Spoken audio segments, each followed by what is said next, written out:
I'm excited to talk to our next guest as we talk about what's trending outside of the election. What's trending today? But at the same time, it is kind of the election because will the potential transition of an election to a new administration bring different changes when it comes to criminal justice reform? So I'm excited to have on. He is the executive director for the American Bail Coalition. It's Jeff Clayton on the show with us here. Jeff, how are you, my friend? I'm great. It's a pleasure to be on. Yeah, it's good to have you on the program. Let's just say that I need some help. I had 2 drinks because we have a 1-drink limit, according to Democrats in the nation. And I end up going to jail and I need bailed out. But yet I've heard a tweet rumor that if the Biden administration gets in, if Democrats run and control things at the federal level, the bail bonds industry itself may be in jeopardy. Is that true? What's going on with the industry right now? It absolutely could be. That's their plan, is to eliminate money bail. But I think the real biggie of the day at the top of the show is to realize that California voters rejected Kamala Harris's bail reform plan by double digits in this past election and rejecting Proposition 25. So the whole idea that they ran on that and they got elected to the highest office in the land off bail reform, and California voters are rejecting the very plan that they're proposing is going to, cause them, I think, some problems in terms of what they're actually going to end up doing. Yeah, I mean, the fact that they don't even like it in their home state and they're trying to implement it nationwide. Now, for those that don't understand, what is Prop 25? What did Kamala Harris try to introduce in the state of California? So the legislature in California purported to get rid of the right to bail, the constitutional right to bail, in favor of a system that's based on an algorithm, a risk computer, where the prosecutor would basically just decide who gets in and who gets out, and then replace bail with a massive government system supported by the Service Employees International Union that would have created, 15,000 people to supervise, people before they've been convicted of a crime was the alternative. And, the voters sniffed it out. They wanted to keep their right to bail. And, among the supporters were even a guy by the name of Snoop Dogg. Yeah. That's an extreme position. I've never heard of even trying to get rid of that. I mean, first off, I think it's constitutional for you to have that right to have bail. But what it sounds like they're essentially trying to do is create like in the healthcare industry, it's a death panel to decide whether you're going to get the treatment or not. Here, they're just going to have administrative bureaucrats from the government decide who's going to get bail, who's not going to get bail, who's actually going to get out of jail, who's not going to get out of jail, and what the lengths are going to be. It's not going to be from the private sector anymore. They just want to essentially centralize everything, isn't it? Yeah, it was a big bureaucracy, and the other real problem was that, nothing was going to happen in 48 hours, and the judge couldn't even set bail until they got the computer results from the county employee to even decide if you could get bail at all. And so that was going to be 48 to 72 hours before anybody gets out of jail. When in California right now, under the schedules, the average person who posts bail gets out in 12 hours or less. Wow. I've never heard that. Now, let's talk about what that would do to the actual bail industry. I know a lot of individuals that are in the industry from numerous different states across the country. And I mean, it's a conservative approach to be able to help individuals in need. It's a constitutional right to help them actually get out, for them to actually not be stuck in jail all the time and actually have a right to a trial or whatever they have to, as long as they show up. So talk about, if something like this happened nationwide, what would this do to the individual that needs bail? I mean, what would they have to go through? Well, they'd be at the whim of a bureaucracy rather than exercising a constitutional right. And, people call us an industry, but really what we are is a facilitator of people exercising their Eighth Amendment right to bail, which is to be free from government interference during the pendency of their trial. And, the same groups that advocate for bail reform would say, well, we could just, put people on pre-conviction probation and that'll work. Which we've learned doesn't work. And so we create the right balance, and I think the right to bail is important. We're not just an industry. We're not a system.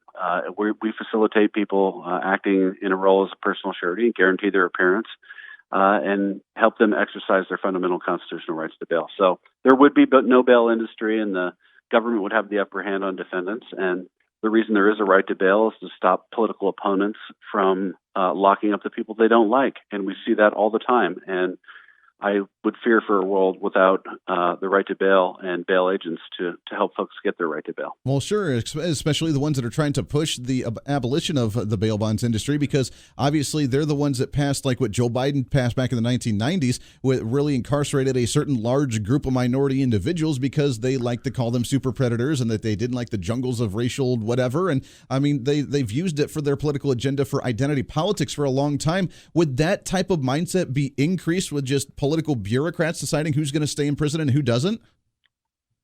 Ultimately, it would, and Joe Biden's the perfect case of that because he voted for the Bail Reform Act of 1984, which at the time, 24% of defendants stayed in jail pending trial. Guess what the number is today? It's up near 75%. And so, he's the big reformer. He's the big man that transferred the power to the government. And what did the government do with it? Caused this generation of mass incarceration that we didn't need. And I think, that's the thing that people on both sides of the aisle can agree with is that we got to a bad place. And, how do we undo it is the real answer. Yeah, we're talking with Jeff Clayton, Executive Director of the American Bail Coalition. You can find them online at ambailcoalition.org. Talk about a bail bondsman, for example, and just break it down on with the basic duties of them for those that may not understand. When we think of bail bondsman, we think of like Dog the Bounty Hunter, where you were out just trying to track down these criminals and bring them to justice sort of thing, which I know that's a part of the job, but what's the actual job of a bail bondsman and what do you guys do?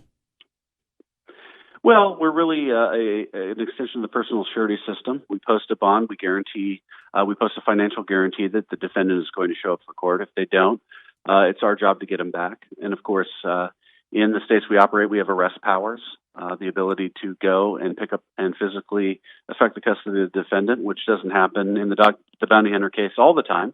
But certainly we can work with law enforcement to track the defendants and get them back. The other key part of it is that a third party, typically co-signer or guarantor, will sign the bond contract, meaning it's a friend or family or significant person in the defendant's life that's guaranteeing the bond. And so that, third party influence helps us do our job, which is to, make sure that they show up in the first instance. And if they don't, use the third party to interact with the defendant and hopefully get them back. And of course, obviously there are the bounty hunter cases, and I've seen cases and worked on cases of retrieving people who skipped bail on state criminal cases from around the world.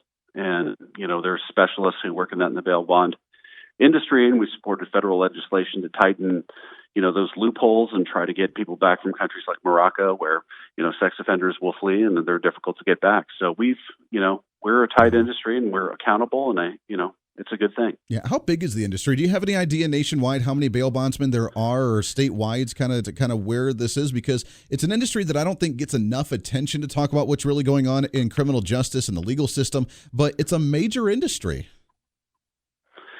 Yeah, and it's really, it really relies on individual bail agents, the insurance part of it, the underwriting part of it that my clients or that my association does is really to guarantee the whole thing is a small part of it. It's local bail agents, on the street serving their communities. But we estimate, probably 13 to 14,000 bail agents around the country that serve the communities.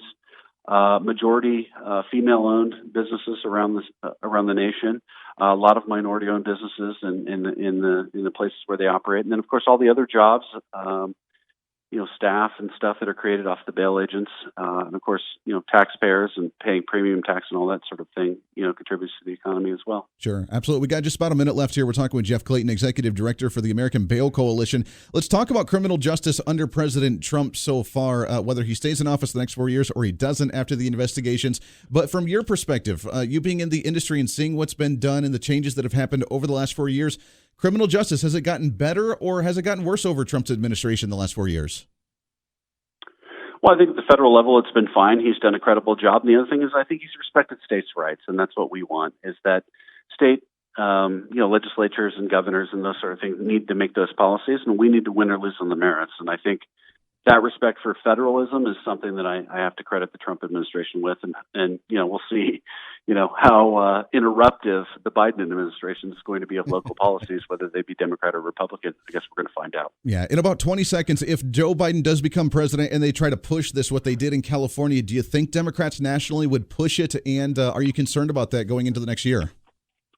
I'm very concerned about it, but I think it's a flawed solution. And I think California voters rejecting the risk assessment and preventative detention methodology that Joe Biden used to triple mass incarceration, pretrial mass incarceration in the federal system will get rejected. But hopefully people will be smart enough to sniff out what's going on. But I'm very concerned about it. Yeah, I really hope that, as you mentioned, people can sniff it out. Jeff Clayton, Executive Director for the American Bail Coalition. Find them online at ambailcoalition.org. Jeff, we appreciate you coming on the show, my friend. We got to do it again soon. Absolutely. It was a pleasure. Hey, you as well. Appreciate it very much. We'll take a break here, wrap up the show. Got lots more to get to here on The Voice of Reason for a pre-Friday celebration. Stay right here. The Voice of Reason with Andy Hooser.